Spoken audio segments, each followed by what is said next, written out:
Buenas tardes, ¿cómo están todas y todas? Ya estamos en la segunda parte de estas jornadas de reflexión. En la mañana hablamos como un poco sobre el estado de la democracia, o mucho más bien sobre el estado de la democracia en la región y las elecciones, sobre todo presidenciales, que iba a haber este año, Colombia, Costa Rica y Brasil. Tuvimos, la verdad es que un buen análisis y nos dejaron buenas reflexiones. Ahora vamos a hablar de otro tema importante. Nos parece que uno de los puntos relevantes de la democracia son las autoridades electorales y la fortaleza que tienen. Y lo que hemos visto es que, desde luego, no solo en México ahorita particularmente, y ha sido destacado por varios especialistas, no solo mexicanos, mexicanas, sino también que observan la región con detenimiento, pero también en todos los países de la región los ataques a la autoridad son muy relevantes. Entonces, la idea de la mesa de ahorita, que va a moderar Mariana Tamés y en la cual nos acompañarán Katiuska Valencia, Yuri Beltrán y Osvaldo Chacón, es revisar un poco cómo funcionan los procesos de designación, esto como parte de las diferentes temáticas que hemos ido desarrollando para reflexionar sobre el estado de la democracia en América Latina. Muchas gracias por acompañarlos. Yuri, Osvaldo, Katiuska, muchas gracias por estar aquí. Mariana, toda tuya la mesa. Muchas gracias. Gracias, Arturo. Pues muy buenas tardes. Les damos la bienvenida a todos los que nos acompañan en la transmisión a través de Facebook. Pues como ya dijo Arturo, la idea de la mesa de esta tarde, que es la mesa número 2 de nuestras jornadas de reflexión, es que podamos platicar un poco sobre el tema de la designación de autoridades electorales en América Latina. Nos vamos a enfocar un poco más en las regiones de México y Perú, por si no estuviéramos todos al tanto, haciendo un poquito de recuento sobre el tema. Vamos a platicar de un momento que estamos viviendo actualmente en México, en donde se están eligiendo autoridades electorales tanto de las salas regionales del Tribunal Electoral del Poder Judicial de la Federación, como de los organismos públicos locales electorales. Es un procedimiento completamente distinto el que se lleva a cabo para la elección de las salas regionales como para la designación de los soples en este caso, y quisiéramos hablar también, que nos platicara nuestra invitada sobre el procedimiento que se lleva a cabo para la designación del Jurado Nacional de Elecciones en Perú. Vamos a ver que es un procedimiento que involucra no solo autoridades, sino involucra también colegios de abogados, facultades tanto públicas como privadas de derecho, a la Corte Suprema, es decir, tiene un procedimiento completamente distinto al que nosotros estamos acostumbrados en México. Lo interesante de esta plática, pues es que pudiéramos ver cuáles son de alguna manera los pros y los contras de involucrar a más o menos autoridades o a más o menos instituciones en el procedimiento, que veamos si los resultados que se han obtenido a partir de estos procedimientos son los mejores o no, que nos platicaran un poquito desde su experiencia, y finalmente pues analizar si pudiéramos tener algún tipo de propuestas de modificación, o si consideramos que estos procedimientos son suficientes para dotar de legitimidad a las autoridades que finalmente resultan electas a partir de estos procedimientos, ¿no? Entonces, para este análisis tenemos el día de hoy como invitados a nuestra mesa a Katiuska Valencia. Ella es abogada y docente con experiencia en el sector público, es especialista en diversas áreas de gestión como la electoral, la cooperación internacional, la educativa y jurisdiccional. Tiene experiencia de participación en los 3 organismos que conforman el sistema electoral en Perú, que es el Jurado Nacional de Elecciones, del que hablábamos ahorita un poco en la introducción, la Oficina Nacional de Procesos Electorales, el Registro Nacional de Identificación y Estado Civil, así como misiones de observación electoral internacional convocadas por la OEA, entre algunos otros. Nos acompaña también Yuri Beltrán. Es maestro en Gobierno y Asuntos Públicos, cuenta con experiencia docente en la Facultad de Derecho de la UNAM, más de 15 años de experiencia en el servicio público y el análisis y promoción de proyectos en temas electorales, jurídicos y políticos. Sirvió como consejero en el Instituto Electoral de la Ciudad de México, colaboró también en el Tribunal Electoral del Poder Judicial de la Federación y en el entonces IFE, ahora INE. Y nuestro tercer invitado es Osvaldo Chacón, es doctor en Teoría Política por la Universidad Autónoma de Madrid, expresidente de la Comisión de Fiscalización Electoral de Chiapas, fue coordinador del estudio diagnóstico sobre fiscalización electoral del proceso electoral 2012 y actualmente es consejero presidente del Instituto de Elecciones y Participación Ciudadana de Chiapas. Entonces, como verán, nuestros tres invitados pues tienen mucha experiencia en el tema del que vamos a platicar el día de hoy. Estamos muy agradecidos con su participación en esta mesa y en nuestras jornadas. Y si me lo permiten, entonces le daría la palabra a Yuri Beltrán para que diera inicio a esta plática, tal vez darnos un poco de contexto y de panorama en esta primera ronda. Les explico también un poco cuál sería la dinámica de la mesa. Vamos a dar una primera ronda de intervenciones de aproximadamente unos 15 minutos cada una segunda ronda de 10 minutos, por si quisieran complementar algo de lo que se dijo en la primera ronda o algún comentario respecto de los demás participantes, y una tercera ronda de conclusiones finales. Esa sería más o menos la dinámica de la mesa. Y pues les agradezco mucho su participación y damos inicio ahora sí con Yuri Beltrán, por favor. Muchas gracias. Muchas gracias, Mariana. Yo empezaría por agradecer la generosa invitación del maestro Espinosa Silis y pues saludar esta ocasión para discutir un tema fundamental para las democracias de la región, la designación de autoridades electorales, que por supuesto está muy ligada a la confianza que tengamos de los procesos. Entonces no es una cosa menor el camino que sigamos para decidir quiénes van a ser las autoridades. Y pues, por supuesto me siento encantado de compartir la mesa con la doctora Valencia y con el doctor Chacón y por supuesto contigo, Mariana, y tu moderación. A ver, viene en México una reforma electoral. Yo empiezo pues diciendo que yo me parece una buena idea que venga una reforma electoral. Difiero de quienes piensan que es innecesaria. Hay muchos temas en las reglas electorales mexicanas que ya quedaron rebasados. La posibilidad del voto anticipado quedó clarísimo durante la pandemia que hubiera sido deseable tener mayor posibilidad de hacer voto anticipado. Ya ni se diga voto electrónico, que nos hubiera quitado muchos dolores de cabeza. El tema de las redes sociales y, por supuesto, la designación de autoridades electorales. Adelanto mi conclusión. Soy de la idea de que el modelo mexicano de designación de autoridades electorales, cuando menos administrativas, es obsoleto y tiene que mejorarse de manera importante. A ver, ¿qué queremos de las autoridades electorales?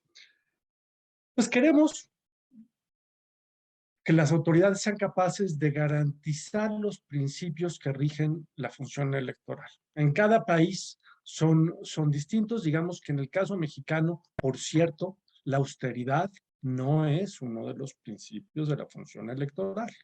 Las autoridades electorales tienen que ser garantes de los principios que sí están establecidos en la Constitución dentro de su ámbito de acción. Deben de poder desempeñar sus funciones. Esto es, deben de tener la capacidad técnica para poderla ejercer adecuadamente. Deben ser capaces de mantener la integridad del proceso electoral a pesar de presiones políticas. De una vez sepamos, van a venir presiones políticas, van a estar sujetos a todo el fuego que se les pueda poner y necesitamos gente con el carácter suficiente para poder enfrentarse a ellas. Y van a llegar desde distintas pistas. Tienen que tener capacidades gerenciales. Miren ustedes, conducir una elección es quizá la empresa logística más difícil del mundo después de las guerras. Lo que sigue más difícil es hacer elecciones.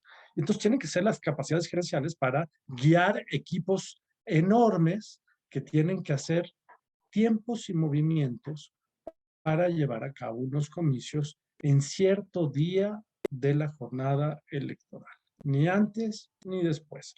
Todo sincronizado. Y tienen que inspirar confianza a la población. Y la confianza a la población depende de que el proceso de designación esté descrito cabalmente en la norma, que este proceso permita a los aspirantes demostrar sus conocimientos y sus capacidades técnicas, y de que ese proceso, cualquiera que sean las reglas del juego, se siga a cabalidad, sin simulaciones, sin dobles juegos. En el caso de las autoridades colegiadas, queremos también que los consejeros, los magistrados, sepan trabajar en equipo. Y saber trabajar aquí en equipo quiere decir hacer acuerdos y también saber disentir en ciertos momentos sin que eso perjudique el punto de la institucionalidad. Son parte de un mismo equipo y parte de las reglas del trabajo en equipo son la posibilidad de disentir y de hacer acuerdos. Deben de tener un prestigio público que cuidar. No queremos autoridades electorales que vengan a generar su prestigio público. Lo contrario, aspiramos a tener autoridades electorales que ya lo tengan y que no lo estarían dispuestos a arriesgarlo por un encargo público, por una presión. Y tienen que tener la interlocución suficiente con gobiernos, con legisladores, con partidos políticos, esto que los americanos le dicen los stakeholders, con los grupos que tengan algún interés en el proceso electoral. Con todos ellos tiene que tener capacidad de interlocución. A los magistrados, además, les deberíamos de pedir un conocimiento del derecho verificable, muy, muy pulcro, y la capacidad de identificar precedentes, consistencia en sus decisiones. Y, por supuesto, que estén libres de intereses. Uno de los ministros más importantes de la Suprema Corte americana, el ministro Thomas, pues es consistente en sus decisiones, perfectamente predecible en sus decisiones, pero su esposa es una activista política muy importante. Y eso constantemente tiene al Justice pues sujeto de reclamaciones, de polémicas y demás en la prensa. Pues todo eso se debe de ponderar a la hora de hacer decisiones. La literatura ofrece básicamente dos modelos para designar autoridades. En algunos países tenemos modelos multipartidistas. Se asume que las decisiones son fundamentalmente políticas y entonces se deja que los partidos propongan autoridades electorales en el entendido de que unos vigilarán que los otros no abusen del poder o parcialicen el ejercicio de la institución. Es un modelo muy usado en transiciones desde el autoritarismo hacia el multipartidismo y por eso se ha usado mucho en los países de Europa del Este. Y en esos modelos, pues hay distintas recetas. Algunos dejan que todos los partidos nominen, otros que solamente los partidos grandotes nominen, otros lo hacen proporcionalmente al peso de cada partido. Funciona muy bien en países bipartidistas. Por eso es que en Estados Unidos todas las autoridades estatales tienen esta composición dual, donde una de las autoridades fue propuesta por el republicano y la otra fue propuesta por el demócrata. ¿Y cómo le hacen ellos para que no llegue gente impresentable a las autoridades electorales? Pues aunque sean propuestas de uno y otro, tienen capacidad de veto. Es decir, nadie puede proponer a alguien que no deba de llegar a la sociedad.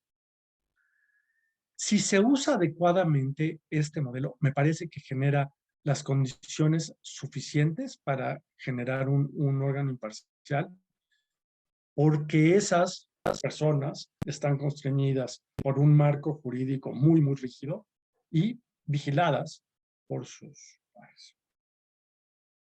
El otro extremo es el modelo meritocrático, al que hemos estado aspirando en los últimos años en México.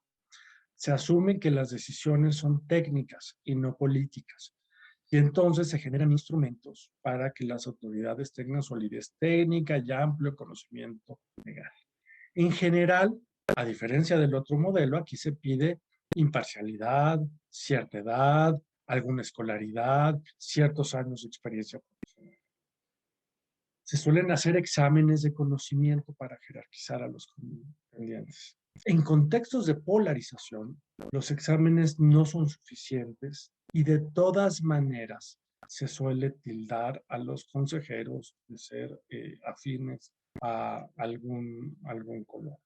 Hay una investigación que se usa mucho en México para hablar de los institutos electorales locales, donde a cada uno de los consejeros del país, a cada uno, se les tilda del color, no de lo que son, sino de lo que alguien ha dicho en alguna prensa, en algún comentario, que pudieran ser.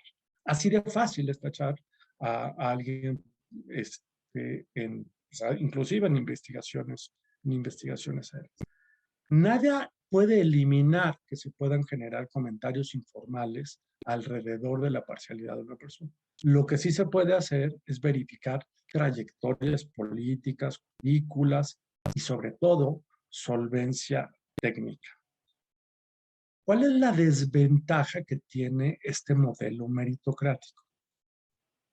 Pues también puede llegar gente que tenga toda la solvencia técnica, pero que no goce de la confianza de los contendientes. Y eso puede generar dudas desde el inicio del proceso electoral. Quienes hayan estado siguiendo el proceso electoral colombiano, entiendo que en la mañana hablaron de él, pues recordarán que el actual registrador fue el primer lugar en un examen de conocimientos. El primer lugar, sobre cientos de personas. Pero desde antes de que asumiera el cargo, una parte de los partidos políticos lo encontraban cercano a alguna fuerza política. Y esa cercanía le ha costado muchísimo al registrador poderla remontar dentro de su desempeño en el cargo. Quizá llegar con el aval de entrada por parte de los contendientes no estorba a la hora de poder ser. Y tenemos el modelo mixto, ¿no? Donde una parte de los consejeros vienen de este modelo técnico y otra parte vienen designados políticamente. Pues quizás, si me apuran, es el caso de nuestro INE, donde uno es parte de los consejeros electorales vienen de un proceso técnico y los consejeros representantes del legislativo, pues un proceso eminentemente político, aunque estos últimos, como sabemos, no votan. Y en este punto quisiera yo poner mi primera objeción. Parece que tenemos un sistema meritocrático, pero nuestro sistema meritocrático se ha equivocado en distintos momentos y ha producido algunos resultados que no esperábamos de él. Pienso que el caso mexicano en esta última designación de consejeros llegó a su límite y ya no genera la confianza para la cual fue diseñado. Me explico. La convocatoria.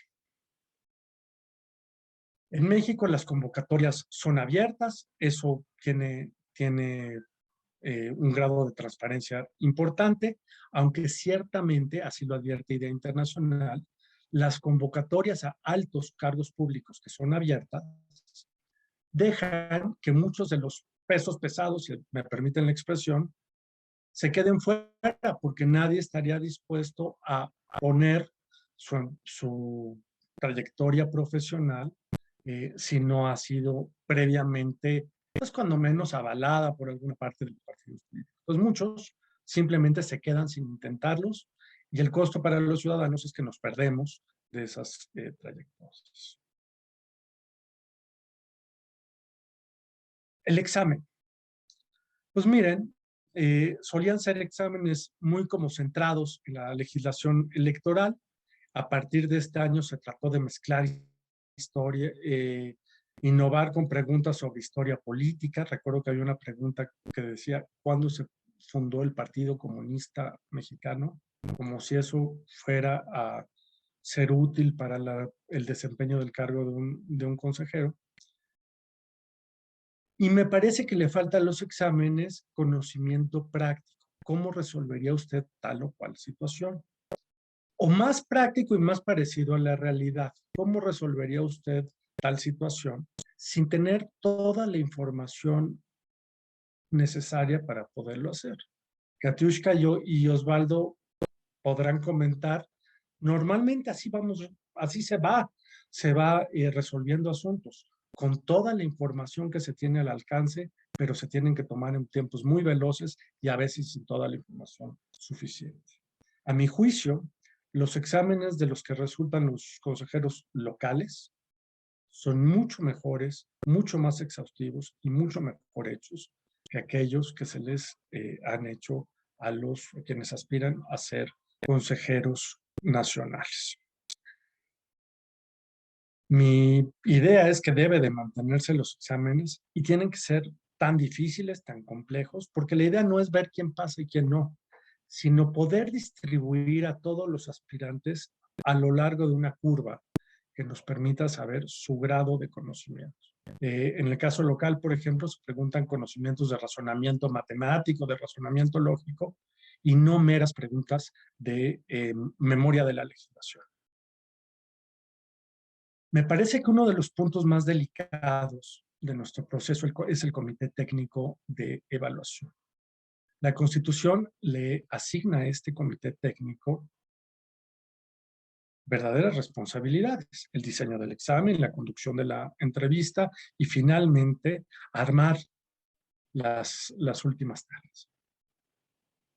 Y deben de ser personas con un altísimo prestigio quienes lleguen a ese comité.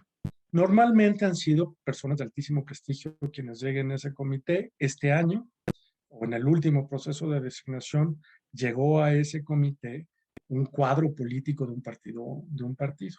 A pesar de que toda la prensa advirtió que se trataba de un cuadro de uno de los partidos políticos, el dirigente de su Instituto de Formación Política. Y a pesar de que toda la prensa apostó porque esa persona iba a bombardear el proceso, se le dejó ser. ¿Y qué pasó? Bombardeó el proceso.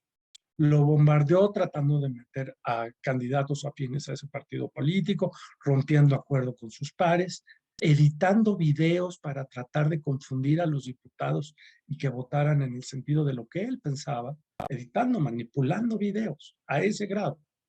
Ese modelo no puede seguir así. Y el modelo descansa en que dos de los miembros de este comité son propuestos por la CNDH, 2 por el INAI y 3 por la Junta de Coordinación Política.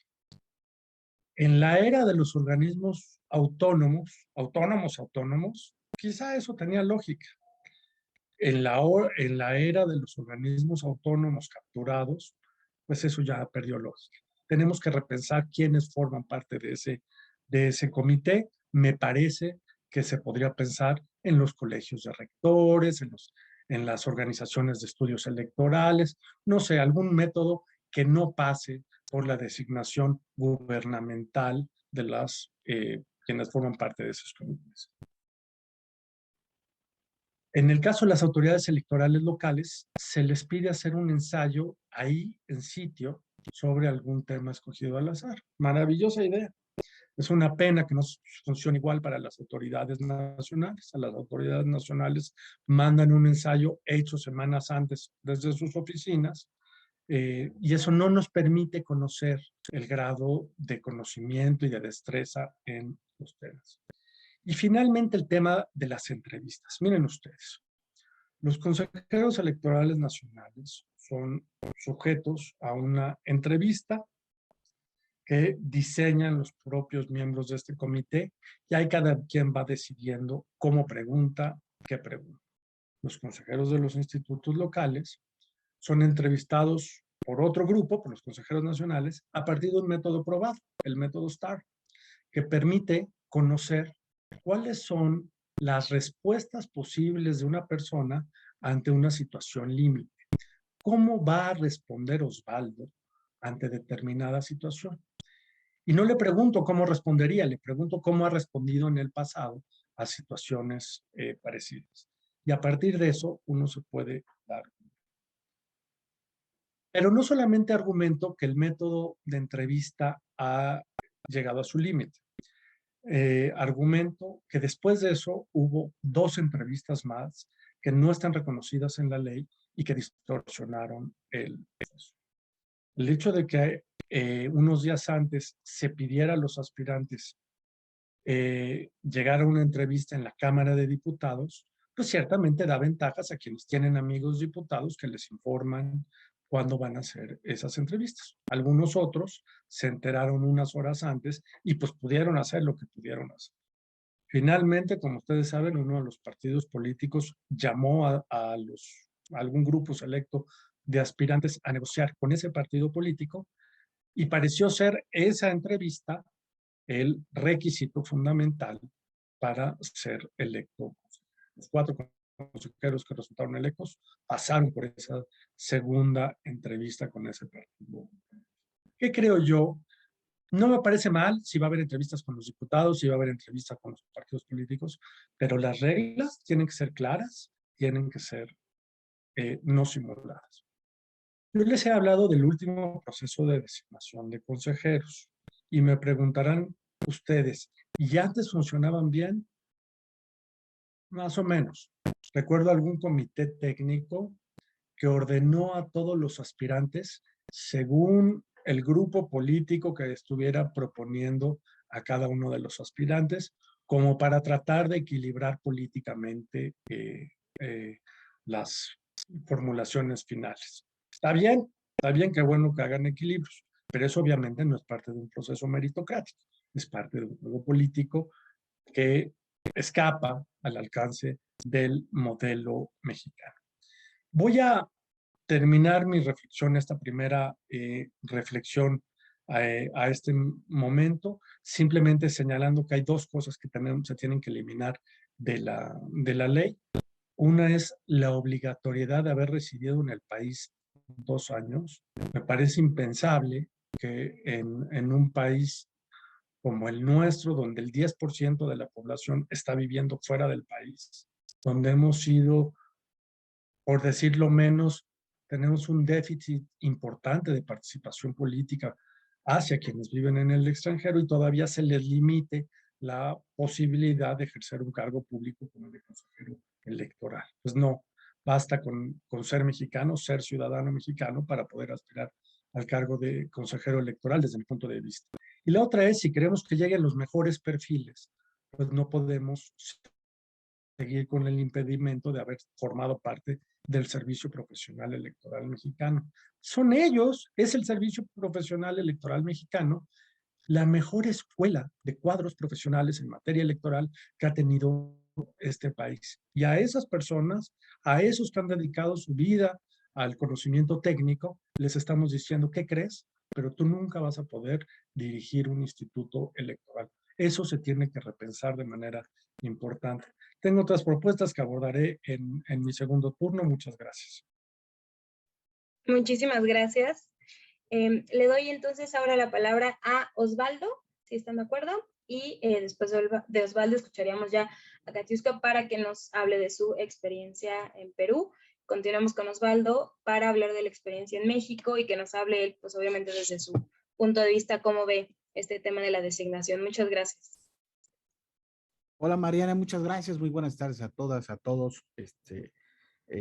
Muchas gracias, Estrategia, por invitarme a participar en este panel. Me da muchísimo gusto compartirlo con excelentes amigos. Y bueno, la verdad es que después de haber escuchado al maestro Yuri, la verdad es que ya me quedé sin speech, ¿no? Yuri ha hecho de manera muy elocuente, con esa claridad que le caracteriza, ¿no? Pues todo el procedimiento y el mecanismo de designaciones de funciones electorales en nuestro país, y además ha ubicado muy bien la discusión, ¿no? No ha dejado cabos sueltos, me parece ha sido una presentación brillante, Yuri, muy completa, para poder aproximarse a esta problemática, ¿no? Yo haré un esfuerzo ahora a partir de escucharte, tratar de polemizar quizás en algunas cosas. Me va a costar mucho porque coincido prácticamente en todo lo que has comentado, pero es que si no lo hacemos nos quedamos sin audiencia, ¿no? Yo diría, y en sintonía con lo que Yuri ha dicho, a ver, estamos frente a un dilema porque toda democracia constitucional, todo Estado constitucional necesita eh, árbitros, ¿no? Gente, perfiles que arbitren la contienda político-partidista, y ser árbitro, como lo explicaba muy bien Yuri, pues implica tener ciertas características, cumplir ciertas exigencias, pero lo más importante es que nadie puede arbitrar una contienda, absolutamente nadie, si no tiene la confianza de los competidores. De ahí tenemos que partir. Cualquier mecanismo que se analice, cualquier procedimiento que se quiera abordar, tiene que partir de esta premisa. Es imposible poder arbitrar si no se tiene el respeto, la consideración y la confianza de los participantes. Si ese factor no está presente, ¿qué es lo que va a suceder? Pues que las medidas y las determinaciones que ese árbitro adopte no van a ser aceptadas. Con la crisis, con el conflicto y con los problemas que ello pueda generar. Entonces, no estamos nada más frente a la exigencia de ciertas cuestiones técnicas que son necesarias, que son fundamentales, pero no son suficientes. No estoy diciendo nada que el maestro Yuri Beltrán no haya dicho, él lo precisó muy bien en su intervención. Y este es el elemento, me parece, más importante. Y cómo lograr, ¿eh?, que estas personas que van a hacer labores de arbitraje, pues cumplan con este requisito de la confianza. Y ahí yo creo que va a ser muy importante escuchar a la doctora Valencia. La parte contextual también resulta relevante. Yo creo que no vamos a encontrar un mecanismo que podamos generalizar en las distintas democracias occidentales, ni siquiera en el subcontinente americano. Hay tradiciones, hay historias, hay coyunturas, hay antecedentes, hay tradiciones constitucionales que uno tiene que considerar, y al final del día, las mejores medidas, los mejores mecanismos y los mejores procedimientos serán aquellos que logren el mayor consenso entre los competidores. Entonces, el factor contextual y el factor consensual terminan siendo, me parece, determinantes a la hora de poder ubicar los mejores procedimientos. Ahora, creo que hay sí algunos aspectos que, independientemente de los aspectos contextuales y consensuales, todo procedimiento debería considerar, pero quizás en algunos son más relevantes que otros. Por ejemplo, la necesidad del mayor marco deliberativo posible en esos procesos de designación. Si algo va a modular los intereses entre los grupos, tiene que ser el mayor escrutinio posible, el mayor debate posible respecto a los perfiles que están participando en ese tipo de mecanismos. Y eso, por supuesto, que aquí hay que considerar varias aristas. Una es, sí es incómodo sujetarse a ese nivel de escrutinio, implica un desgaste brutal, sobre todo para quien tiene grandes historiales de vida, grandes trayectorias, grandes currículums, ¿no? Pero me parece que no hay de otra. La mejor manera de ajustar o de modular los intereses que pudieran estar detrás de ese tipo de procedimientos es que todos y todas se sujeten al mayor escrutinio y el mayor debate posible. Y eso implica, por supuesto, generar los espacios de deliberación pertinentes, que tienen que ser muy transparentes, muy incluyentes, que sí se tienen que dar en el Parlamento. Ahí están expresados los intereses de los distintos grupos políticos y tienen que ser bajo mecanismos que permitan sortear esas especies de etiquetas a las que hacía referencia Yuri y que luego son muy dañinas, ¿no? cuando no existen dentro de este procedimiento, este mecanismo, posibilidades para poder contrarreplicar, aclarar o precisar la información con la que pudieran contar los distintos grupos partidistas o políticos, ¿no? Entonces, el mayor espacio de deliberación y de escrutinio posible bajo reglas que sean absoluta y escrupulosamente transparentes y que permitan el mayor número de réplicas y contrarréplicas posibles. Y tienen que ser incluyentes, así como se discute la designación de un ministro de la Corte en los Estados Unidos.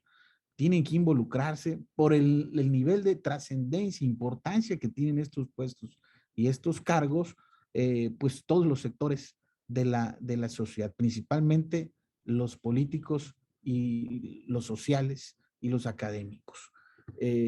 Creo que un procedimiento de esta naturaleza tiene muchos problemas en países como el mexicano, donde no hay una gran tradición parlamentaria, de debate o de discusión parlamentaria, ¿no? Ahí resulta aún más desafiante incrustar o promover este tipo de procedimientos o mecanismos. Yo reaccionaría a algunas cosas que comentaba Yuri, por ejemplo, el tema de los exámenes, ¿no? Como mecanismo, como filtro que se utilizan en nuestro país en estos procedimientos de designación. Creo que cada vez más se utilizan los exámenes de conocimientos generales o de materias que tienen muy poco fin práctico para la función electoral, simplemente como una vía o como una ruta para echar navaja, ¿no? Y rasurar al número cada vez más creciente de interesados en participar en estas convocatorias, pero no es lo deseable. Yo coincido con el maestro Beltrán, tendría que este tipo de exámenes enfocarse más a fines prácticos. De lo contrario, se corre el riesgo de que gente que puede tener aptitudes y perfiles que resulten muy pertinentes para este oficio, no avanzar a las siguientes etapas. El tema de el comité técnico que está establecido en nuestra normatividad y que sirve como una especie de filtro, ¿no? Como una especie de grupo de poder para poder facilitar a diputados y diputadas la integración de estas ternas. Creo que hay que buscar mecanismos que resten discrecionalidad a ese comité técnico. Por supuesto, el cuidado de los perfiles, pero no es suficiente. No somos ángeles, ¿ah? Y siempre existe la tentación de inclinar la balanza hacia alguien o hacia alguna. Creo que habría que restar en la medida de lo posible discrecionalidad a este tipo de comités técnicos, y la mejor manera de lograrlo es con lo que ya manifesté. Lo que ellos hacen tiene que someterse a un gran escrutinio público, no tiene que ser una labor exclusivamente de gabinete, ¿no? Tiene que ser una labor que esté expuesta a la sociedad, expuesta hacia el exterior, a las opiniones que puedan tener los distintos grupos de intereses. Creo que es la mejor manera de cuidar el trabajo de ese tipo de comités. Yo agregaría aquí otra polémica que tiene que ver con la cuestión local, ¿no? Hablemos de los soples.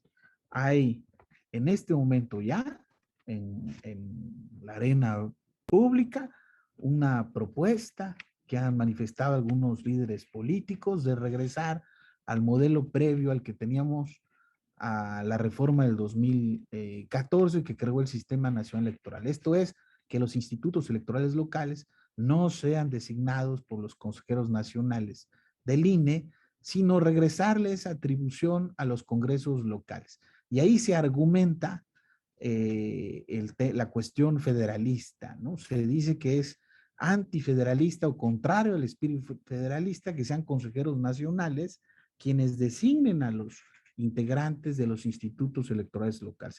Esa discusión se tuvo desde el debate de la propia reforma del 2014 y fue muy, muy intensa, muy, muy fuerte. Yo tengo mis reservas, lo confieso, y aquí por supuesto que disiento de muchos colegas que apelan al tema federalista respecto a estos mecanismos de integración. Yo creo que violentar el pacto federal implicaría que desde el Instituto Nacional Electoral o desde agencias nacionales se interfiriera en la voluntad popular, ¿no? No es el caso, se está hablando de la integración de un espacio que es eminentemente técnico para arbitrar contiendas locales y que ha demostrado en los hechos, estamos hablando ya de un ciclo de 7 años, su eficacia. Antes de la reforma de 2014 habrían enormes grietas y aquí, perdónenme, cometo el pecado de generalizar y no debería hacerlo, porque México es un país muy diverso, muy plural, y no es lo mismo lo que pasa en Nuevo León, que lo que pasa en Campeche, que lo que pasa en Oaxaca, que lo que pasa en Sinaloa o en la Ciudad de México, ¿no? Hay realidades distintas, hay coyunturas distintas, y como lo manifesté al inicio de mi intervención, el factor contextual es fundamental y hace la diferencia. Pero es cierto que habían muchos cuestionamientos a la falta de independencia y de autonomía de muchos de estos institutos electorales y evidencias sobran. No voy a detenerme en ellas. Solo voy a compartir una en el afán de ser provocador. El secretario ejecutivo del Instituto Electoral de Chiapas en las elecciones del 2012 renunció, y ahí está el oficio, es público, a su cargo, al inicio del proceso electoral con el argumento de que se incorporaba una campaña electoral. Y concluido el proceso electoral, fue designado presidente del Instituto Electoral, ¿no? Eso, por supuesto, que son mensajes muy claros de que las cosas no estaban bien. ¿Qué tenemos ahora bajo este modelo donde estos consejos son integrados o designados por consejeros nacionales? 15 institutos electorales locales, 15, han tenido que acudir a instancias jurisdiccionales para resolver sus temas presupuestales. Eso es consecuencia de que los poderes ejecutivos locales no se sienten cómodos con este modelo. En la medida en que estos institutos han ganado independencia, la consecuencia ha sido la afectación presupuestal, pero ese es un indicador de que hemos avanzado en términos de autonomía e independencia. Yo creo que podríamos compartir otros. Con esto concluye esta intervención. Esa parte en particular de una posible reforma, si es que se discute como lo decía Yuri, yo no la compartiría. Yo creo que este modelo ha dado muestras de su fortaleza. Y simplemente agregaría, para estar en el mismo tenor de las cuestiones locales, el caso de los tribunales electorales locales, magistrados y magistradas que son designados por el Senado de la República. Ahí el riesgo es que cada entidad pues tiene senadoras, tiene senadores que tienen sus intereses, ¿no? Y cada vez más están presentando situaciones controversiales. Habría que revisar si se mantiene un modelo así, como el vigente, si esa competencia la deberían tener o no, por ejemplo, los magistrados del Tribunal Electoral del Poder Judicial de la Federación. Dejo aquí esta intervención. Muchas gracias. Muchísimas gracias, Osvaldo. Gracias por tu intervención. Pues sí, parece que tenemos aquí estas dos posibilidades, ¿no? Parece que la idea de una reforma electoral, por lo menos en el escenario político, está sobre la mesa, ¿no? Entonces, creo que sí valdría la pena que pudiéramos ponernos a pensar en las posibilidades que podríamos plantear sobre esta reforma en el tema de la legitimidad de las autoridades electorales. Es un problema muy grave que ni la ciudadanía ni los competidores tengan plena confianza en sus autoridades, ¿no? Si eso no sucede, pues de ahí para abajo no hay cómo mantener legitimado nuestro sistema electoral y me parece que sí, hay puntos que me parecen muy fuertes y que son, que podríamos, pues de alguna manera, perfeccionar en los procedimientos con los que ya contamos para que tuviéramos unos procedimientos mucho más limpios, ¿no? Que es lo que nos decía un poco aquí Osvaldo. Tal vez están ya los pasos del procedimiento, pero valdría la pena que hubiera un mayor escrutinio sobre cada una de estas etapas, una justificación mucho más amplia, ¿no? De las autoridades que los eligen. Yo, en mi experiencia, también coincido con este tema de el servicio profesional, que no se permita, ¿no? Que participen quienes ya se encuentran en el servicio profesional, pues es la gente que tenemos ya preparada para este tema. Me parece un tema importantísimo lo que menciona ahí Yuri. Las discusiones parlamentarias de las que nos habla Osvaldo también me parecen importantísimas. Creo que la ciudadanía en este punto no debería ser un mero espectador de este tipo de procedimientos. Me parece que habría mucho más que en lo que podría intervenir en un tema de decisiones y de escrutinio y de análisis de los perfiles que se plantean. Pero bueno, pues sí, creo que es un tema que da para mucho análisis. La coincidencia, por lo que veo en sus participaciones, pues es que los modelos que tenemos no están dando ya los resultados que esperaríamos, o por lo menos no se han ido actualizando conforme a las necesidades del país. Entonces, sí creo que es un punto muy importante a tratar.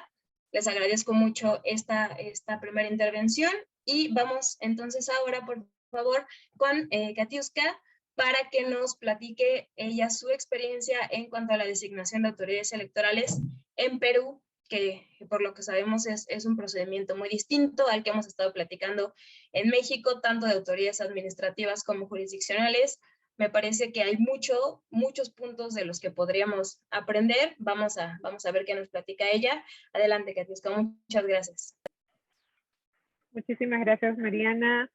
Saludar a Yuri y a Osvaldo, agradecida de participar en esta mesa, y a Arturo de generar siempre estos espacios para conversar sobre temas que están en el día a día, ¿verdad? Y parece que es más evidente con lo que está pasando en nuestros países.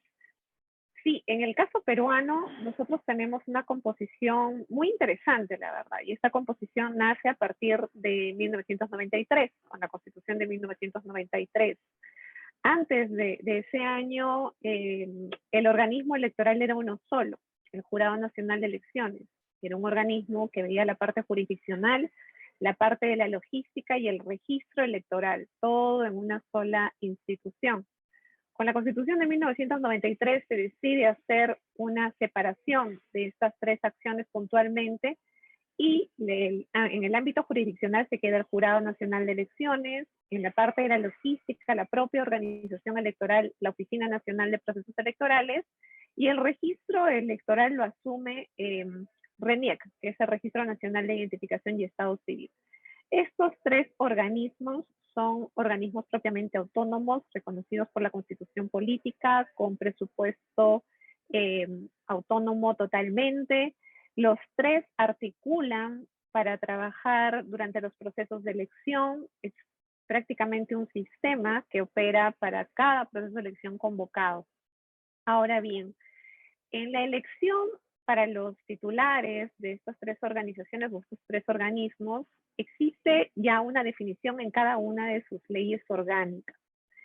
Pero sí hay una diferencia entre la forma de definir a las autoridades o los representantes del Jurado Nacional de Elecciones, que difiere del titular de la Oficina Nacional de Procesos Electorales y de la titular del Registro Nacional de Identificación y Estado Civil.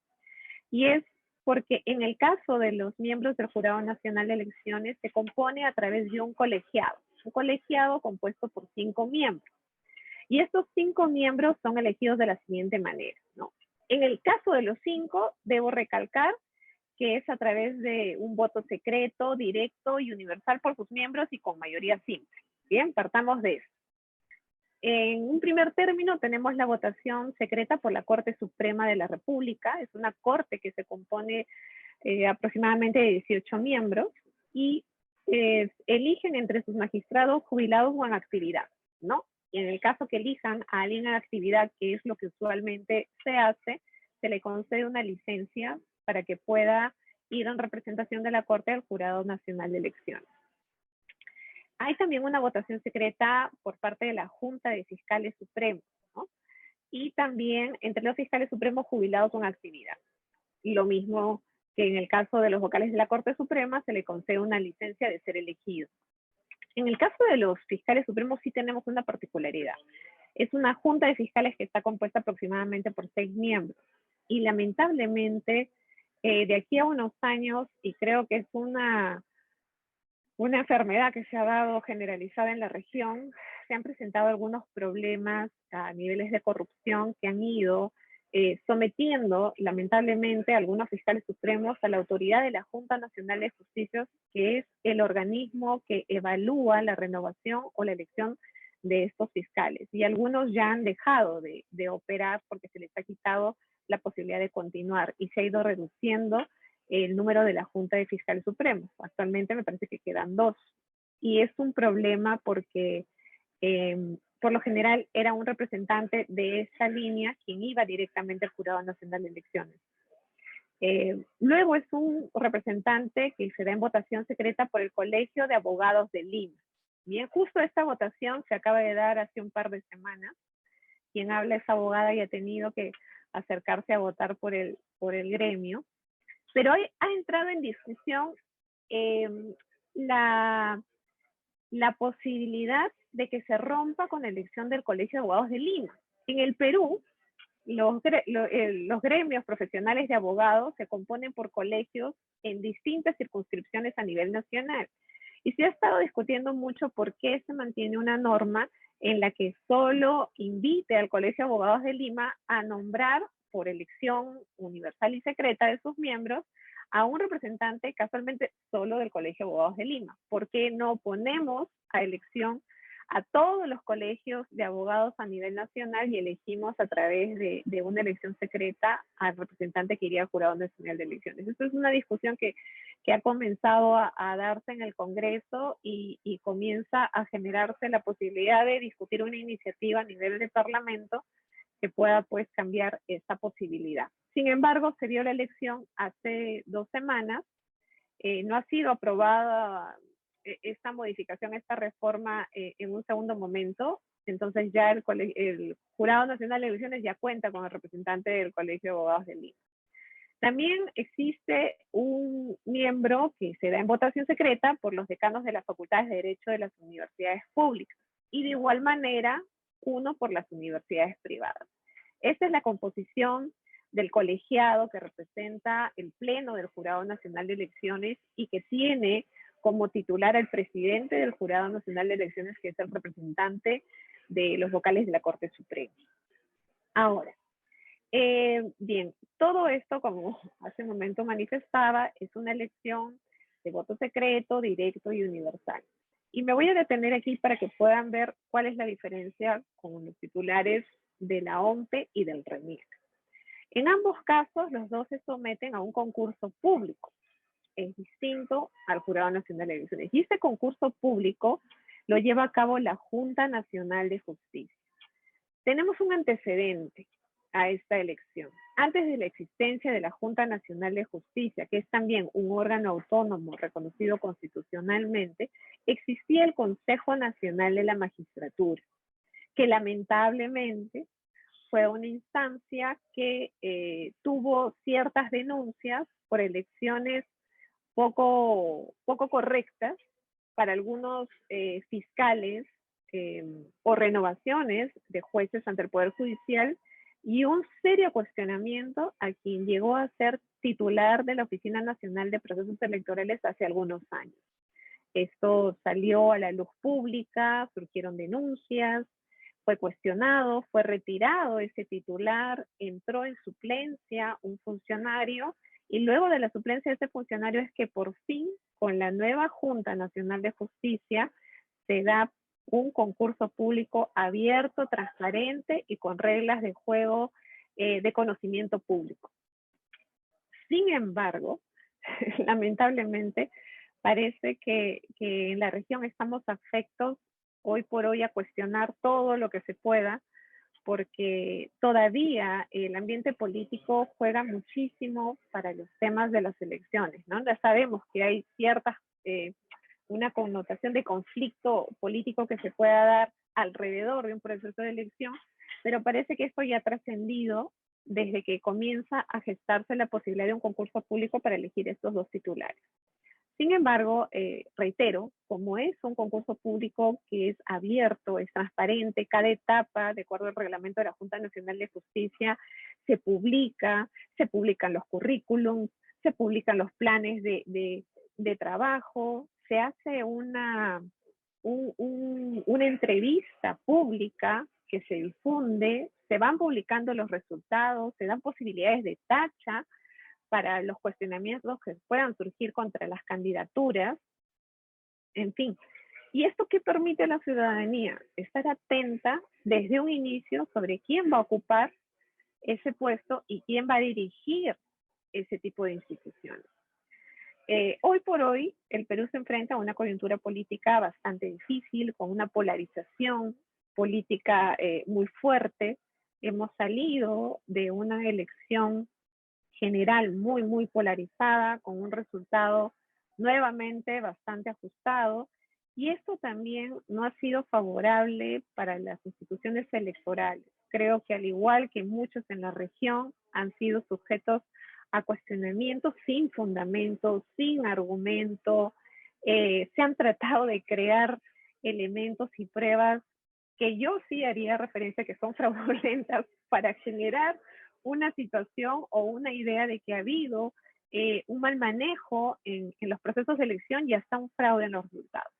Sin embargo, recojo algo que Yuri ha mencionado al inicio de su presentación, y es la importancia de conducir una elección teniendo experiencia, prestigio público y capacidad para poder identificar situaciones y resolverlas de inmediato. Y en eso sí puedo dar fe que ha pasado en nuestro país con el caso del titular de la Oficina Nacional de Procesos Electorales. Acá hay un tema muy importante. En la composición del Pleno del Jurado Nacional de Elecciones, que son quienes dirimen sobre las situaciones jurisdiccionales electorales que se dan en nuestro país, no hay necesariamente un conocimiento electoral per se que anteceda, obviamente, al momento que luego vayan a ocupar el cargo. Son magistrados con una línea de trabajo diferente, son fiscales supremos con una línea de trabajo diferente, que pueden venir desde el ámbito penal, desde el ámbito familiar, desde el ámbito civil. No necesariamente vienen con una formación en materia electoral. Lo mismo pasa con el representante del Colegio de Abogados o con los representantes de las facultades de Derecho públicas o privadas. Y eso sí podría significar no necesariamente algo difícil, pero una pequeña debilidad para el Jurado Nacional de Elecciones. Ahora, ¿cómo se soporta esa pequeña debilidad? Con el personal profesional de planta que existe en esta institución, ¿no? Que tiene muchísimos años en el ámbito jurisdiccional y que son el soporte de esta instancia, que es los miembros del Pleno del Jurado Nacional de Elecciones. En el caso de la Oficina Nacional de Procesos Electorales, ha sido la primera vez que se entró en concurso con candidatos que tenían experiencia, por lo menos, en las diferentes entidades electorales. ¿Y eso qué ha permitido? Manejar un proceso electoral con la posibilidad de dar respuesta inmediata a cualquier cuestionamiento que se presentara.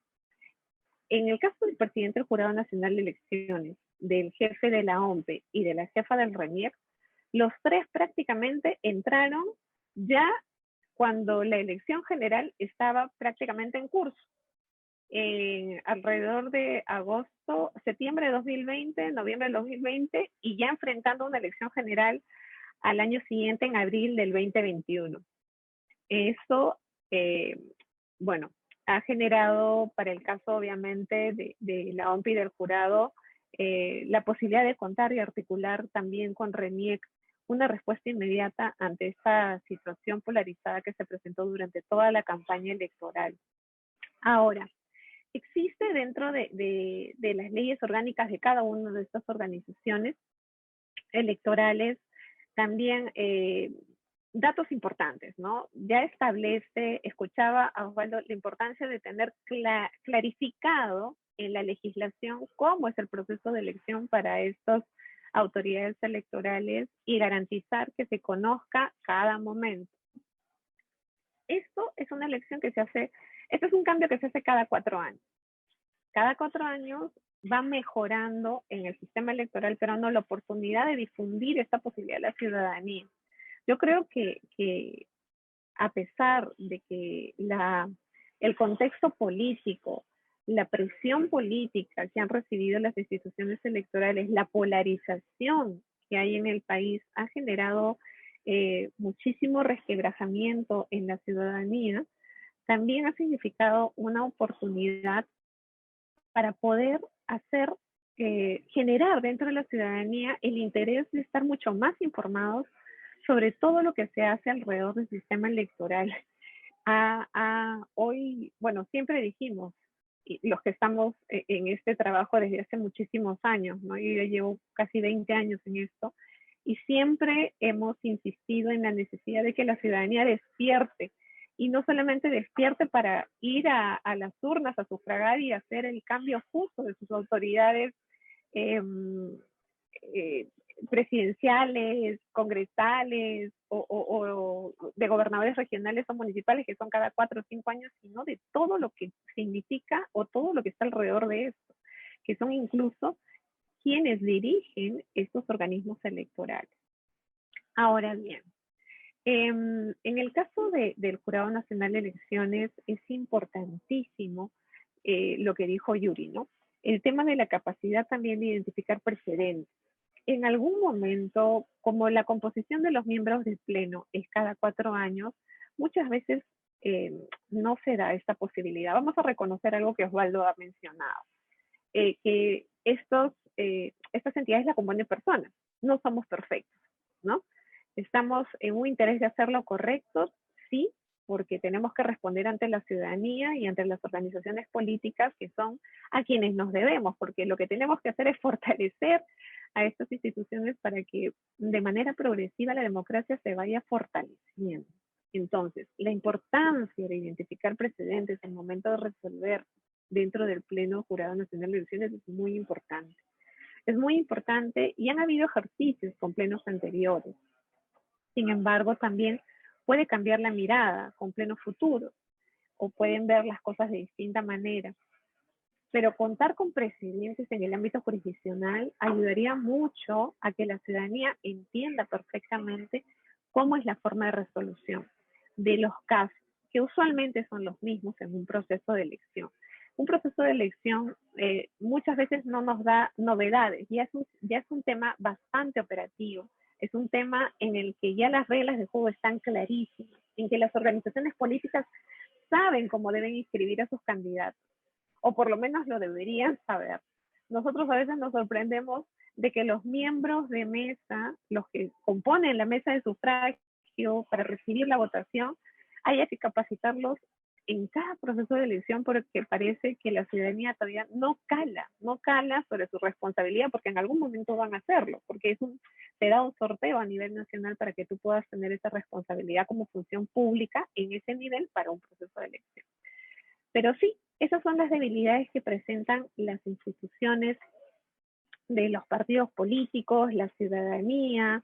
La democracia se ha puesto en cuestión, la democracia está siendo nuevamente analizada. A veces decimos la democracia está pasando por UCI, por una unidad de cuidados intensivos, y nuevamente tenemos que ver la mejor forma de sacar este tema para evitar que los cuestionamientos sin fundamento mellen o perjudiquen o terminen de generar una corriente de opinión que no ayuda al avance del país para poder tener la tranquilidad y la necesaria gobernabilidad que requiere para que pueda crecer. Entonces, en esta línea, en el sistema electoral peruano, el Jurado Nacional de Elecciones, la Oficina Nacional de Procesos Electorales, tienen esta vigencia de 4 años y tienen como causales de vacancia también, obviamente, todas recogidas en sus leyes orgánicas, en sus respectivas leyes orgánicas, las renuncia, bien, se renuncian si existe una muerte, si existe una incapacidad física grave, temporal, mayor a 12 meses, o un impedimento sobreviniente. Estos temas son muy importantes porque hace poco, lamentablemente, en este ámbito polarizado tuvimos la renuncia de un magistrado del Jurado Nacional de Elecciones y se generó toda una situación particular porque era la primera vez que se estaba presentando esta situación y una situación difícil que estaba enfrentando el Jurado Nacional de Elecciones, que es nuestro tribunal que garantiza la interpretación de la legislación electoral. Y ahí se tuvo que tomar rápidamente decisiones, se aplaude también desde nuestro lado la rápida respuesta del presidente del Jurado Nacional de Elecciones, el doctor Palos Arenas, para poder superar esta situación. Y la importancia de la coordinación entre las entidades electorales, la importancia de acercar a los diferentes grupos de la ciudadanía para que entiendan cómo operan, para que entiendan cuál es la finalidad, para que entiendan que todo es transparente. La verdad, ha habido un ejercicio de parte de los 3 organismos electorales durante este último proceso de elección de dar cuenta a la ciudadanía de cada uno de sus pasos. Y es lo que estamos repitiendo hoy ante una elección regional y municipal que se enfrenta para octubre del presente año.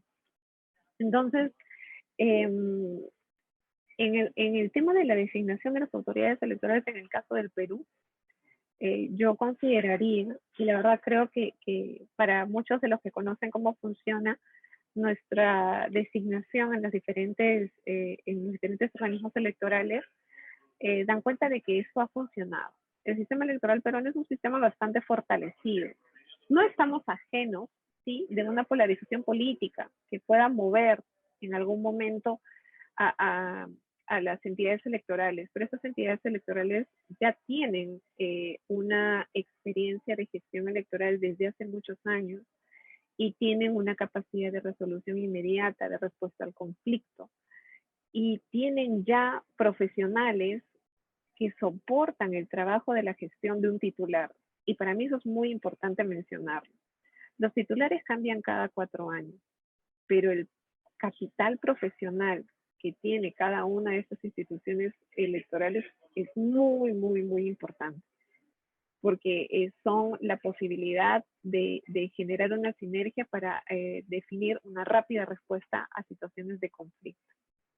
Entonces, esto es lo que podría dar como alcance de cómo funciona los organismos electorales o cómo se designan las autoridades de los organismos electorales en el Perú. Y también, como en muchos otros sistemas, tenemos organismos descentralizados. Y estos organismos descentralizados, al igual que hay una diferencia entre el Jurado Nacional de Elecciones y la OMPE, cómo se selecciona, OMPE hace concurso público para seleccionar a sus jefes de oficinas descentralizadas, ¿no? Un concurso público con entrevistas, con convocatorias, con definición de perfiles, con una posibilidad de apuntar a la experiencia del trabajo en gestión electoral, porque es un trabajo de 4 meses, aproximadamente, 4 o 5 meses.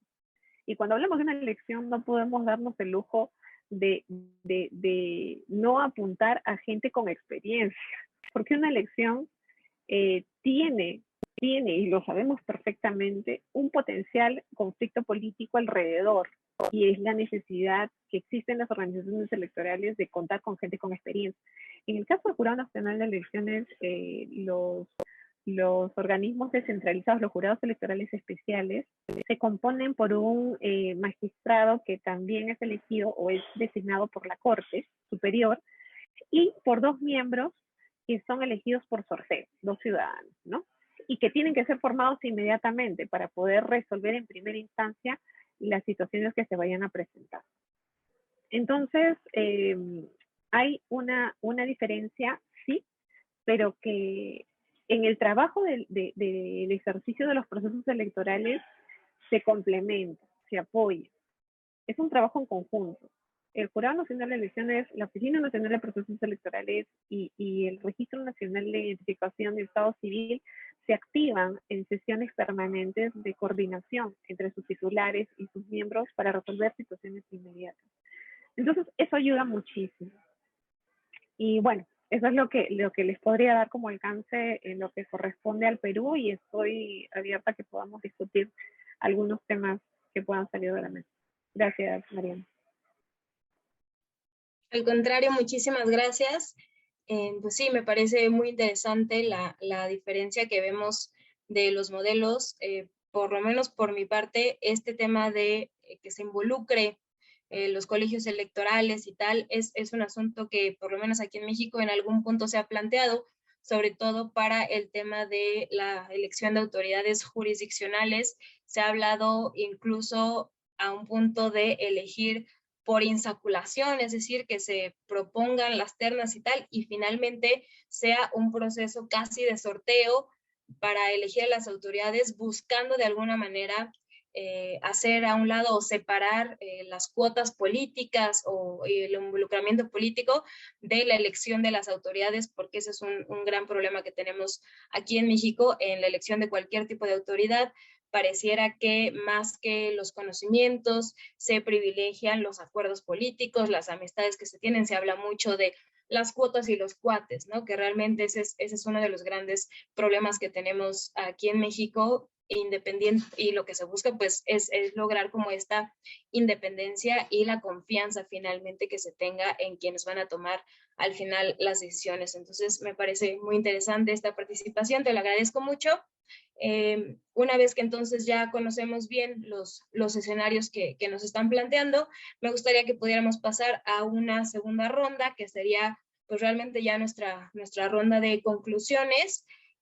Tal vez cada uno de ustedes nos podría presentar a partir de la conclusión a la que llegaron de si se trata de un modelo que está vigente o no, que es el correcto o no, pues qué podríamos proponer o qué puntos pudiéramos tomar de las reflexiones que hemos llevado a cabo en esta mesa a manera de conclusión en cada uno de los sistemas. Se los agradecería mucho.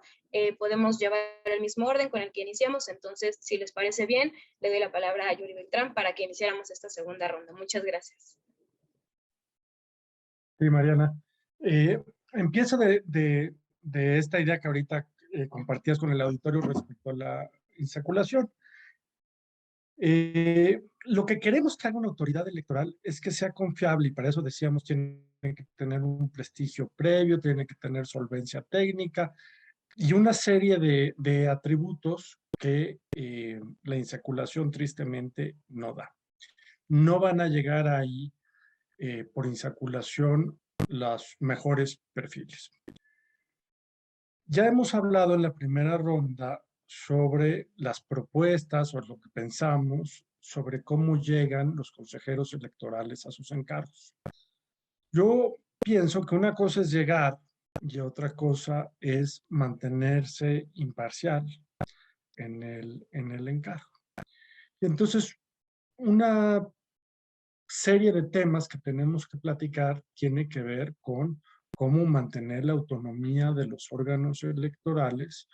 Pensemos que ya llegaron de la mejor manera posible, hicieron unos exámenes bien rigurosos y unas entrevistas y nunca han tenido ningún amigo que milita en ningún partido político y ya llegaron, y ahora cómo le vamos a hacer para que durante los N años que van a estar en el encargo mantengan su funcionamiento.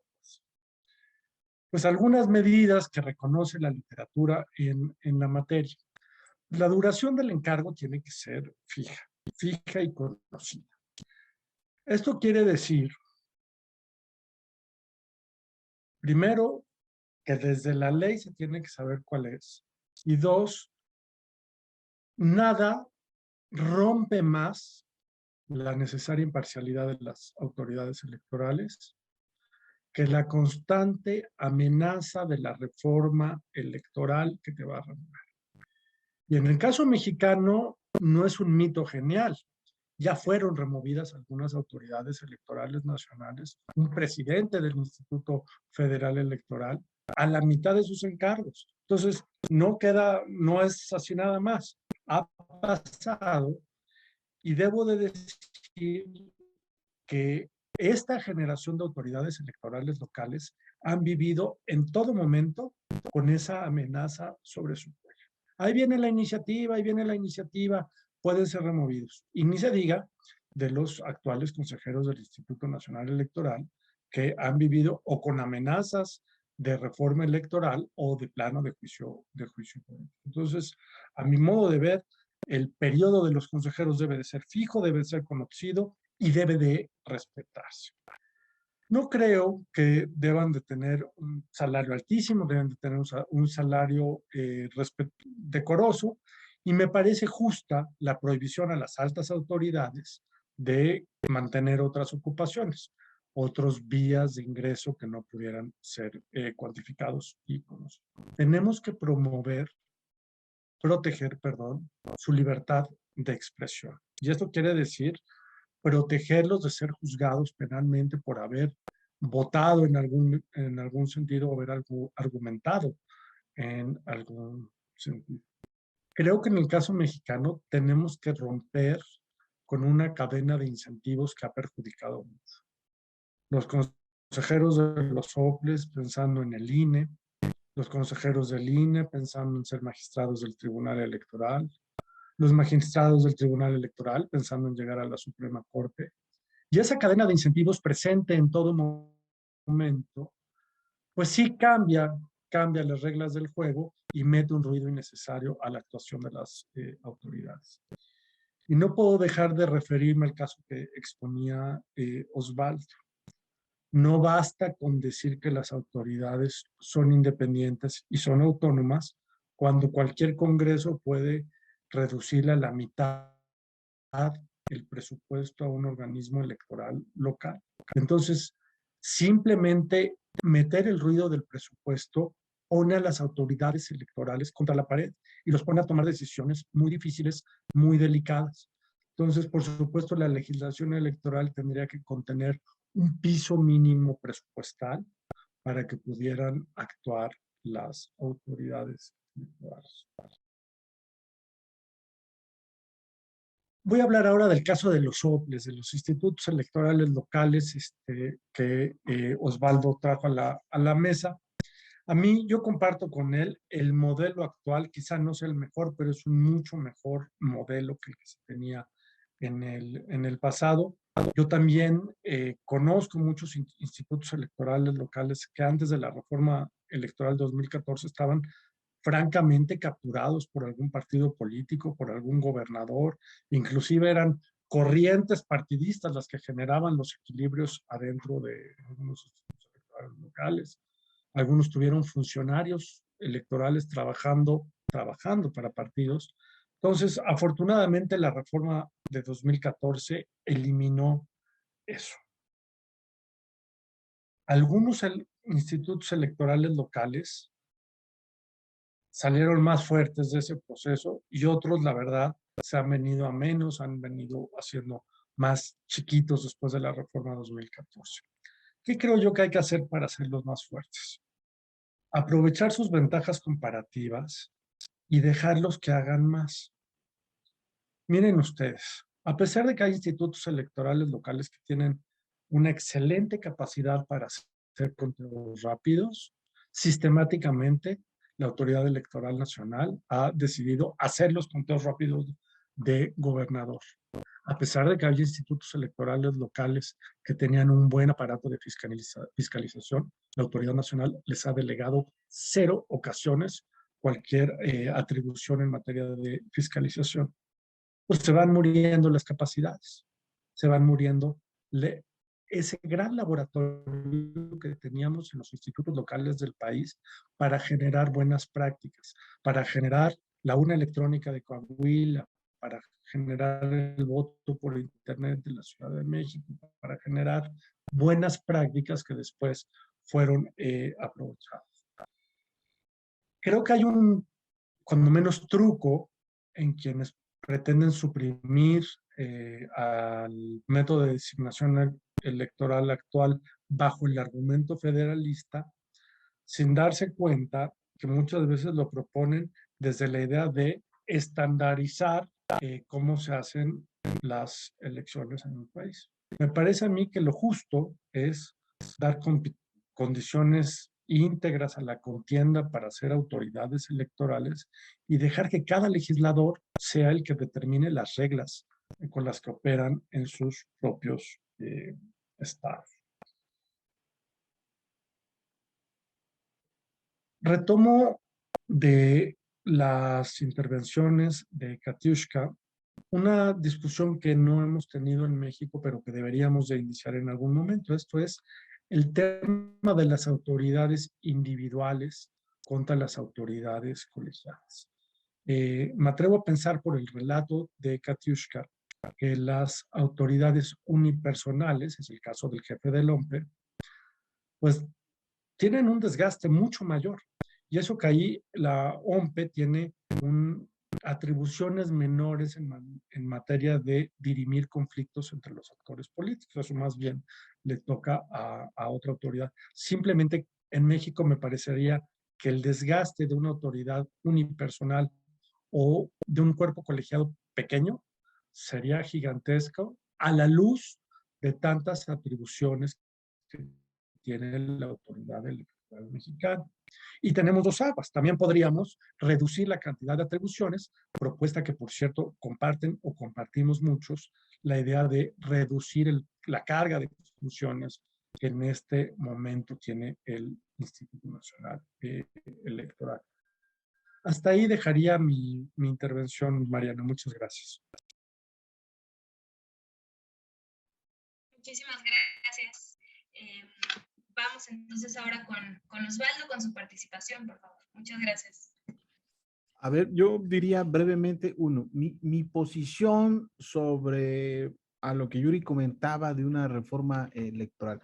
Yo coincido en que hay muchas áreas de oportunidad y que hay que aprovechar la coyuntura.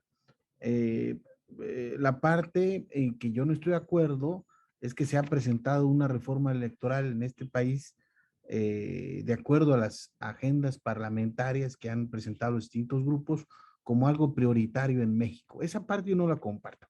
Yo creo que las prioridades son otras. En un país con gravísimas desigualdades socioeconómicas, con grandes problemas estructurales en nuestra sociedad, con gravísimos problemas en términos de seguridad, de migración, de empleo, de desarrollo económico, de combate a la pobreza, yo no creo que los temas electorales sean uno de los 3 prioritarios en los próximos 2 años para este país.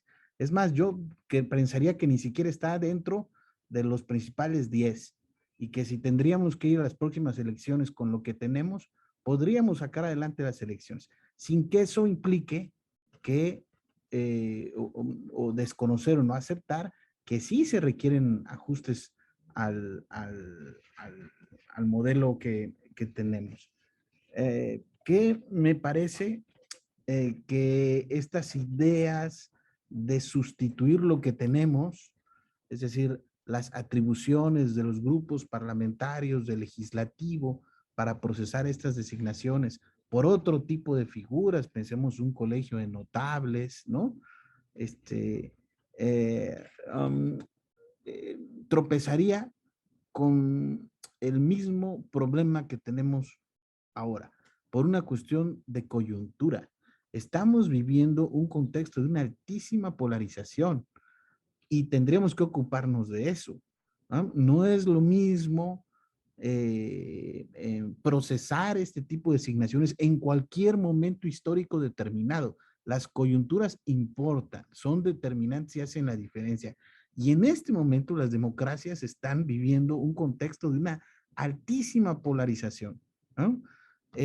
¿Cómo sortear estos mecanismos? ¿Cómo librarlos en ese contexto?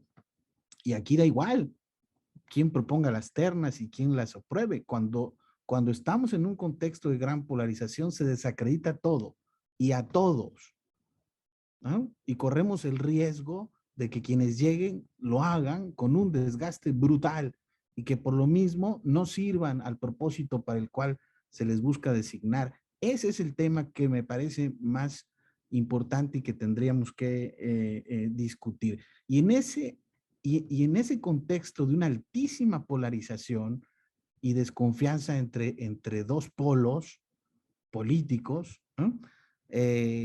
La posibilidad que planteaba Mariana y que está contemplada en normatividad de que en el 2023 veamos el estreno de la tómbola o del sorteo, cada vez se ve más real y más cercano, ¿no?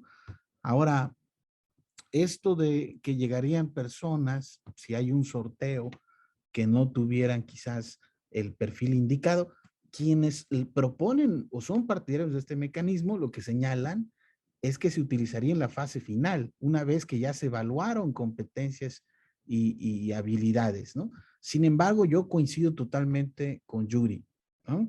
Si vamos al uso de este mecanismo, estaríamos aceptando el fracaso de la política. Y pudiéramos decir, mira, pues es que nada más democrática que la tómbola, ¿no? La utilizaban los atenienses allá en su Pericles la promovió, ¿no? Utilizaban el sorteo como un mecanismo para que todos en algún determinado momento pudieran ejercer el poder. Así funcionaba la democracia ateniense, no habían elecciones, lo que habría era tómbola, ¿no? Pero pues no vamos a comparar el momento histórico que vivieron los atenienses 400 años antes de Cristo a lo que estamos viviendo hoy día. Yo creo que sí sería muy preocupante que se llegara al extremo de utilizar esos mecanismos. Sería reconocer que los grupos políticos, por anteponer sus intereses, no fueron capaces de ponerse de acuerdo y generar un consenso. Yo también vería con peligro y con riesgo que llegáramos a ese extremo. Y con esto yo simplemente diría que esta discusión y este debate, ¿no?, tiene que darse con un mayor alcance y con una mayor seriedad en este país. Yo creo que de eso va a detonar muchísimo para el futuro democrático de México, de lo que los consensos y los acuerdos que se generen sobre ese mecanismo, habrá un impacto fundamental para el futuro de la democracia en este país. Muchísimas gracias. Al contrario, gracias a ti, Osvaldo.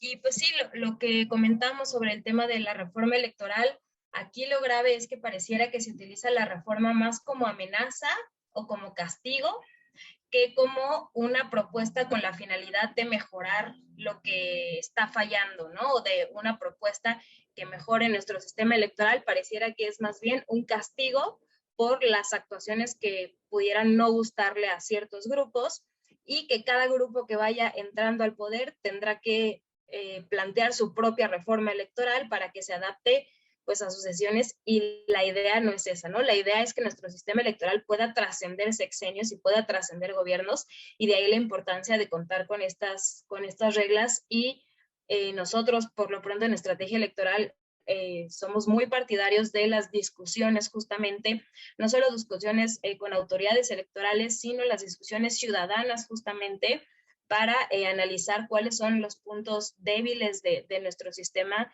y plantear unas posibles soluciones. Me parece que esa es la única manera, y sí, coincido plenamente en que esto podría determinar el futuro democrático del país. Entonces, no es cualquier tema.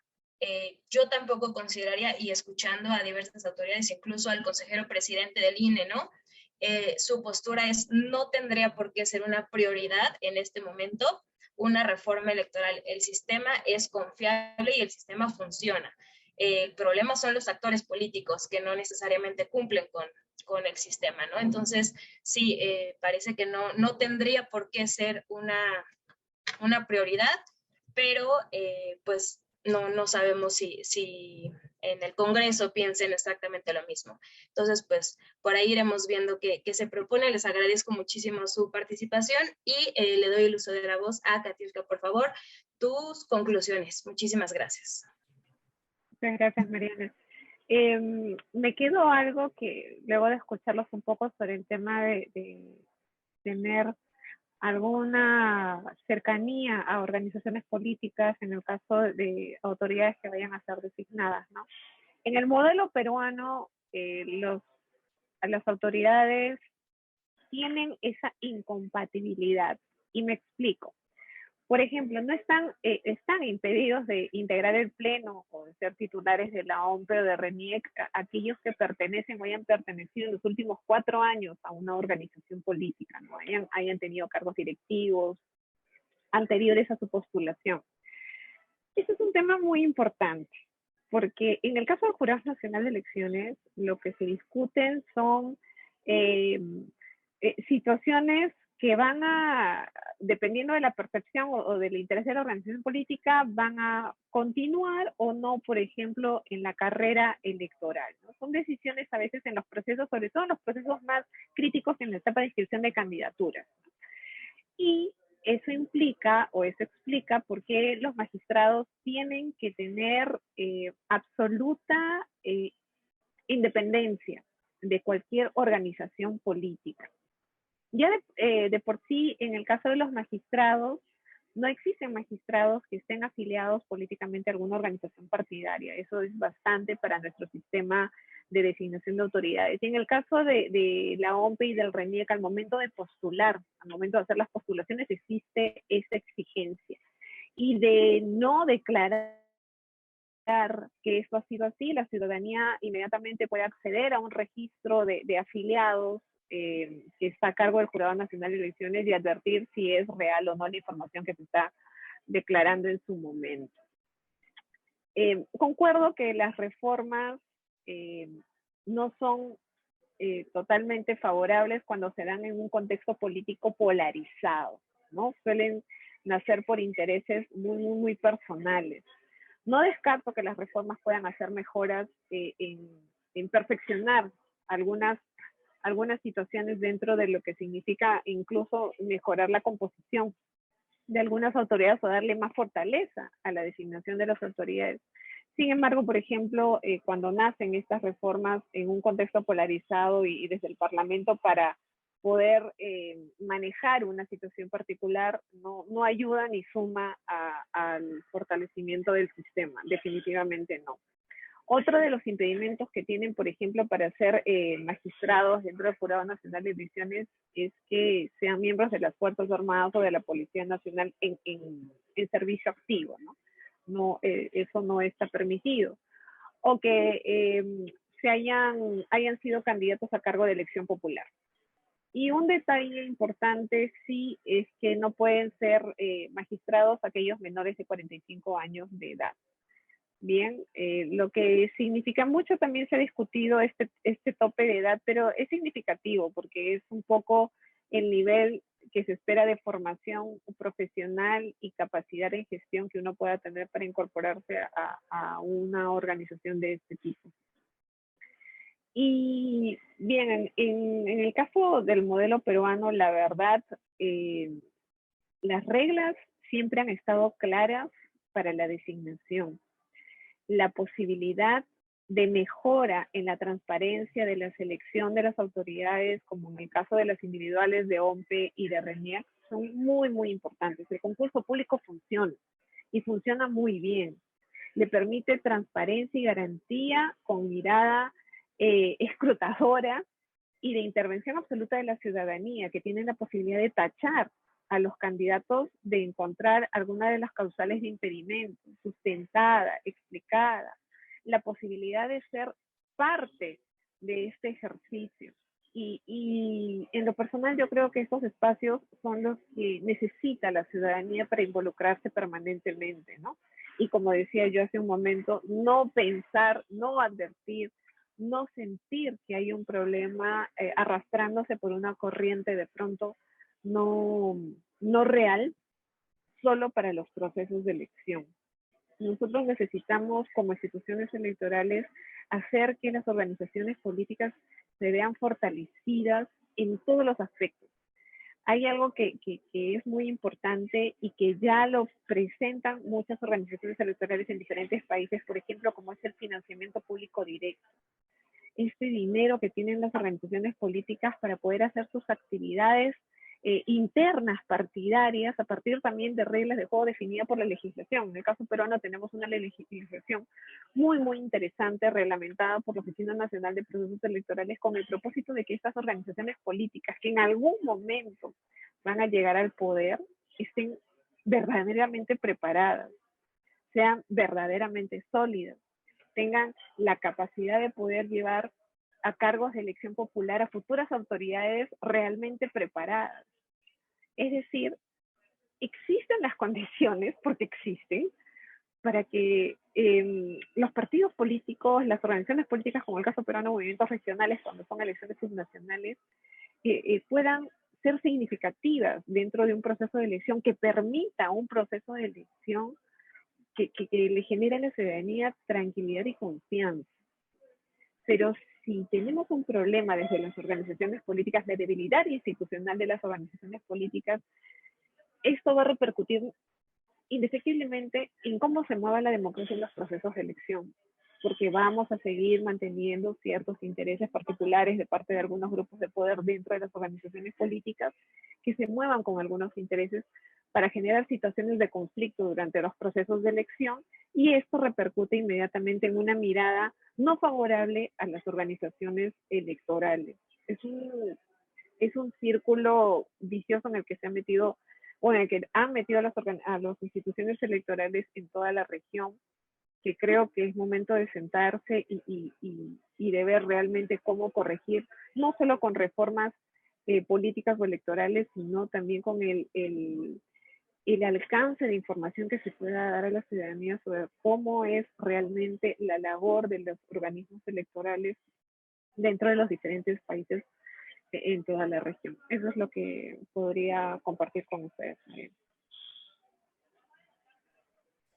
Muchísimas gracias, Katiuska. Pues les agradezco mucho esta segunda ronda de intervenciones. Yo estuve tomando algunas notas de lo que fueron comentando, que me parecen muy, muy importantes. No sé quienes nos estén viendo por Facebook Live, pero a partir de lo que nos fueron comentando, creo que yo me quedaría con algunos puntos muy específicos. El primero es que lo que buscamos con la designación de las autoridades electorales es certeza. Ese es como el punto más importante, no solo que la ciudadanía tenga certeza de las decisiones que toman las autoridades, sino que los propios competidores tengan confianza en las autoridades que van a decidir sobre, pues, sus actuaciones, ¿no? ¿Cómo logramos que exista esta confianza en las autoridades y en su proceso de designación? Pues bueno, un punto muy importante que es uno de los que más se habló durante esta mesa es fomentar espacios de deliberación, ¿no? Necesitamos espacios en donde cada etapa del proceso pueda ser sometida a un escrutinio muy específico y que incluso haya esta posibilidad de retroalimentación, cosa que no sucede actualmente en nuestros procesos de designación y selección. Me parece que eso ayudaría muchísimo a generar este tipo de confianza y de certeza en los perfiles.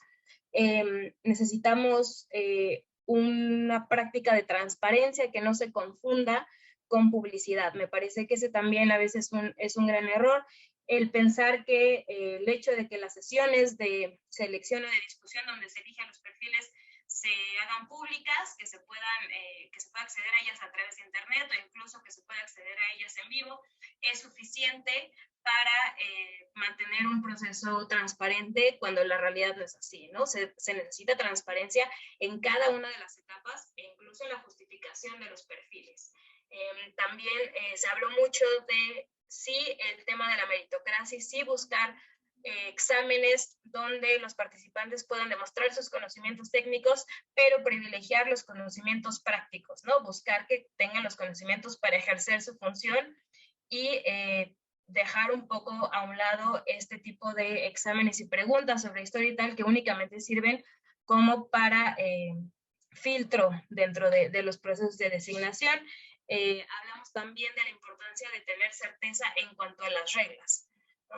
Que se sepa exactamente cuál va a ser el procedimiento al que se van a someter, el tiempo por el que van a ser electos, también este tema de un piso presupuestal, es decir, que las propias autoridades también para el desempeño de su función tengan esta certeza sobre sus actividades, porque este también me pareció un punto importante. No solo debemos buscar que los procedimientos de selección cumplan con este tema de la independencia, sino que también el desempeño de las funciones, durante todo el desempeño de su función, las autoridades mantengan esta independencia para poder llevar a cabo sus funciones.